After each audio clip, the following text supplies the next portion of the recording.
तो आज हम बात करेंगे एस्ट्रोनॉमी ओलंपियाड के बारे में। और इस वीडियो को स्टार्ट करने से पहले ये बता दूं, इस वीडियो को अगर आपने पूरा देख लिया तो आपको कहीं जाने की जरूरत नहीं है, कोई सी दूसरी वीडियो देखने की जरूरत नहीं है एस्ट्रोनॉमी ओलंपियाड के बारे में। बिकॉज मैं इस वीडियो में आपको फुल डिटेल में और जीरो लेवल से लेके जो आपको ज़रूरत है, जो चीज़ आपको जानना है वो पूरी डिटेल में बताऊंगा आपको एस्ट्रोनॉमी ओलंपियाड के बारे में। और एस्ट्रोनॉमी ओलंपियाड एक बहुत अच्छा ओलंपियाड है, लेकिन लैक ऑफ अवेयरनेस की वजह से इसकी जो पॉपुलैरिटी है वो थोड़ी सी कम है।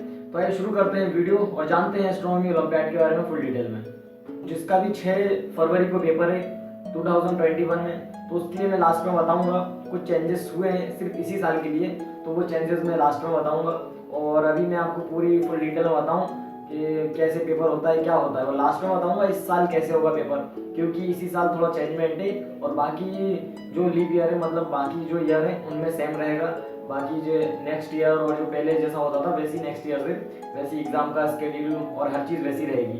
तो लास्ट में आप देखिए, लास्ट तक बने रहिए। एस्ट्रोनॉमी ओलंपियाड 5 स्टेजेस में होता है, जिसकी पहली स्टेज होती है NSEA, national standard examination in astronomy. दूसरी होती है INAO, Indian national astronomy olympiad.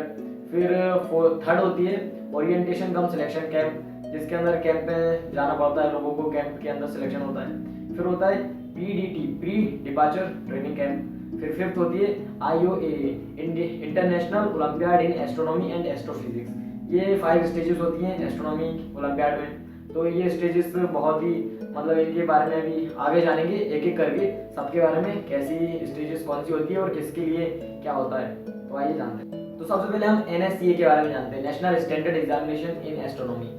तो NSEA का सबसे पहले एलिजिबिलिटी देखते हैं कि इसको कौन दे सकता है एग्जाम को और कौन नहीं दे सकता है। तो इसकी फर्स्ट एलिजिबिलिटी है आप 12th क्लास में पढ़ते हो या उससे कम में, यानी अगर आप 12th क्लास में पढ़ते हैं तो आप एलिजिबल हैं। लेकिन अगर आपने 12th क्लास पास कर लिए तो आप एलिजिबल नहीं है इसके लिए। 12th क्लास के नीचे की जितने भी क्लासेस हैं वो इसके लिए एलिजिबल होती हैं। ये फर्स्ट एलिजिबिलिटी है। सेकेंड एलिजिबिलिटी है, अगर आप इंडियन पासपोर्ट के लिए एलिजिबल हैं तो आप इस एग्जाम को देने के लिए भी एलिजिबल हैं। इसकी थर्ड एलिजिबिलिटी है not appearing in junior science olympiad. अगर आप जूनियर साइंस ओलंपियाड दे रहे हैं तो आप इस एग्जाम के लिए एलिजिबल नहीं है। फिर फोर्थ और आखिरी है, आपकी एज है जो 18 और 19 से कम होना चाहिए, 19 ईयर्स ओल्ड से कम होना चाहिए। और इसका चेंजेस होता रहता है, इसका क्राइटेरिया चेंजेस होता रहता है हर साल, तो आप चेक कर सकते हैं। ये 5 मतलब 5 सबसे मोस्ट और सबसे बेस्ट और सबसे खास एलिजिबिलिटी है जो कि मस्ट है, ये आपको होना ही चाहिए। ये 5 एलिजिबिलिटी आपके अंदर अगर नहीं है तो आप एग्जाम नहीं दे पाएंगे। अब जानते हैं इस एग्जाम का, NSEA का एग्जाम का जो पैटर्न होता है, एग्जाम पैटर्न, पेपर का पैटर्न, वो जानते हैं। तो इसके अंदर 80 क्वेश्चंस आते हैं, जिसमें से जो क्वेश्चंस होते हैं वो 240 मार्क्स के होते हैं, 240 मार्क्स के होते हैं। और ये मेनली 3 पार्ट में डिवाइड होता है पेपर, एक तो मैथमेटिक्स, फिजिक्स और एस्ट्रोनॉमी।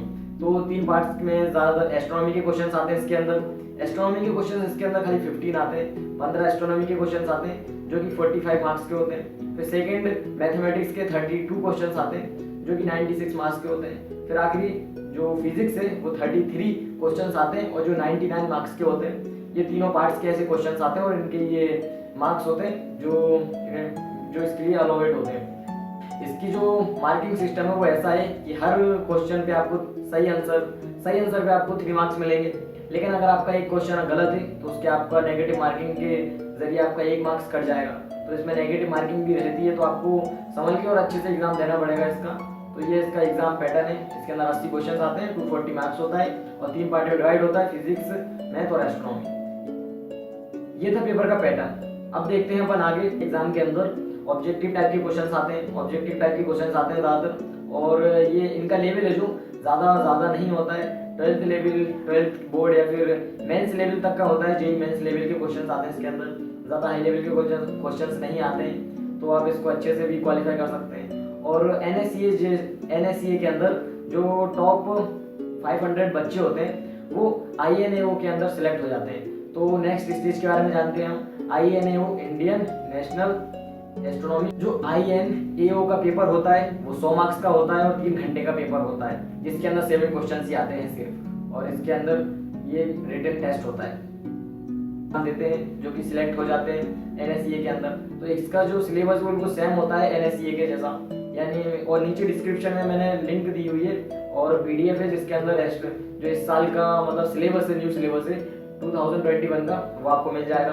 आप सिलेबस देख सकते हैं, सिलेबस के अंदर है ना, फिजिक्स के अंदर क्या कौन से टॉपिक्स हैं, मैथ के अंदर कौन से टॉपिक्स हैं, और ये सिलेबस NSCA और INAO के अंदर सेम है, मतलब दोनों स्टेजेस में सेम ही सिलेबस रहता है और अगर सेम सिलेबस रहता है, लेकिन जो एग्जाम पैटर्न होता है वो थोड़ा अलग हो जाता है। INAO के अंदर ऐसा होता है कि जो क्वेश्चन है वो 7 क्वेश्चन आते हैं।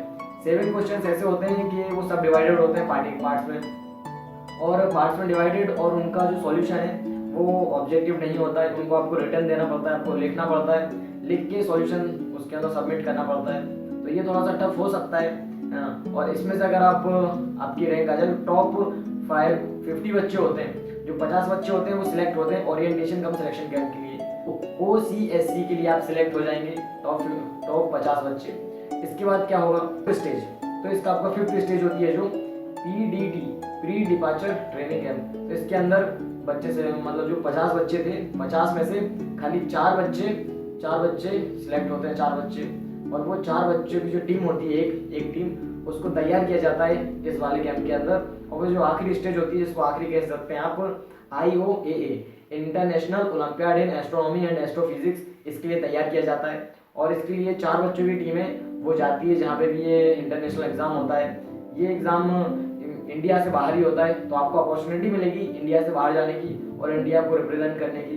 तो ये एग्जाम दीजिए, मैंने आपको पूरे एग्जाम के बारे में डिटेल बता दिया।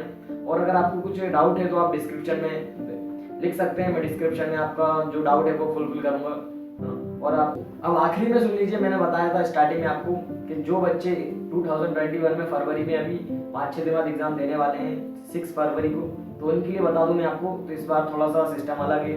इस बार जो एग्जामिनेशन का पैटर्न है वो थोड़ा सा अलग है, और इस बार थोड़ा सा डिफिकल्टी लेवल भी अलग है। तो वो अलग क्या है, जो एग्जाम है वो 2 एग्जाम होते थे पहले, NSCA और INAO, लेकिन इस साल खाली मतलब एक ही पेपर होगा, IOQA, जिसके अंदर ये दोनों एग्जाम एक साथ होंगे। कहने का मतलब ये है कि 3 घंटे का पेपर होगा, जिसमें से 1 घंटे होगा आपका NSCA, जिसमें से कम क्वेश्चन आएंगे जिसमें, और फिर 2 घंटे का होगा आपका INAO, और बीच में आपको 15 मिनट का गैप भी मिलेगा, यानी 3 घंटे और 15 मिनट का पेपर होगा टोटल, आपका बता दूंगा तो। यानी आप 9 बजे जाएंगे और आपकी छुट्टी 12-15 पे होगी। तो इसका डिफिकल्टी लेवल देख लेते हैं। तो डिफिकल्टी लेवल अगर आप सोच रहे हो कि कम होगा इस साल, तो ऐसा नहीं है, इसका डिफिकल्टी लेवल बढ़ सकता है, लेकिन कम होने की कोई भी चांसेस नहीं है।